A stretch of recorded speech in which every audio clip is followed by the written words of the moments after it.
Les médias, vous en pensez quoi? Les médias officiels forment ce que j'appelle le quatrième pouvoir de l'oligarchie. C'est-à-dire que vous avez l'oligarchie en 4 pouvoirs. Le pouvoir politique, le pouvoir économique, le pouvoir administratif et judiciaire et le pouvoir médiatique. Aujourd'hui, vous avez des médias qui ont été rachetés par des milliardaires. Vous imaginez bien que dès lors que des médias appartiennent à des milliardaires, leur ligne idéologique et politique sera forcément défendre les intérêts de ceux qui les possèdent. Donc ces gens-là... Donc ces gens ne sont pas indépendants. Ils ne sont pas indépendants. Parce que dès lors qu'un journaliste ose me dire qu'il est indépendant, alors qu'il est salarié privé en CDI, vous imaginez bien que, imaginez sur BFM, vous aurez un journaliste qui dirait bah écoutez, je trouve qu'il y a des vertus, je ne sais pas moi, dans le communisme. Vous croyez qu'il va continuer à présenter son journal? Non.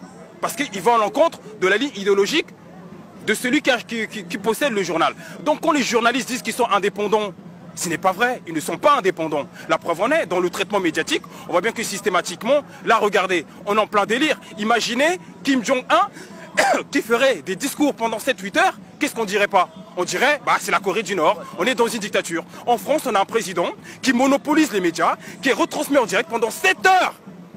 Et on ne trouve rien à redire. Et surtout, on nous dit que c'est un débat national. Mais monsieur, vous savez ce que veut dire le mot débat? Débat, vous et moi, nous débattons. Dialoguer. Et c'est un débat contradictoire.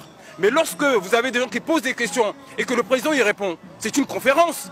Est-ce que c'est un journaliste? Je rappelle qu'il existe une charte, la charte de Munich, qui dit que les journalistes ont pour mission d'informer afin que la population puisse se faire sa propre opinion. Et pour vous, ils n'informent pas? Ils n'informent pas. Ils font de la propagande ou pas? Bien sûr qu'ils font de la propagande. Ils font du militantisme journalistique. Et j'enlève le mot journal. Parce qu'encore une fois, il faut que les journalistes reviennent à leur véritable essence et profession.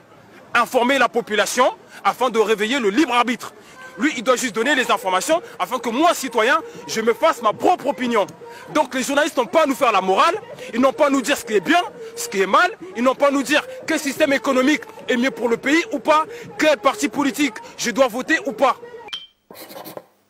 C'est d'informer la population sur différents sujets. La politique, le cinéma, l'environnement, la science, le sport et d'autres encore. Un journaliste peut travailler pour un journal papier, une chaîne de radio ou de télévision, un site internet, et parfois pour plusieurs d'entre eux. Alors, ça veut dire qu'il y a plein de métiers dans le journalisme? Oui, le journaliste, c'est celui qui présente le journal à la télé, réalise un reportage, interviewe une star ou dirige une équipe. Mais dans tous les cas, il s'y prend de la même manière. Il cherche des informations et les communique en s'adaptant à son public.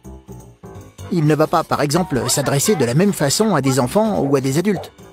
De plus, un journaliste a le droit de dire ce qu'il considère comme important dans le respect des autres. C'est la liberté de la presse et d'expression.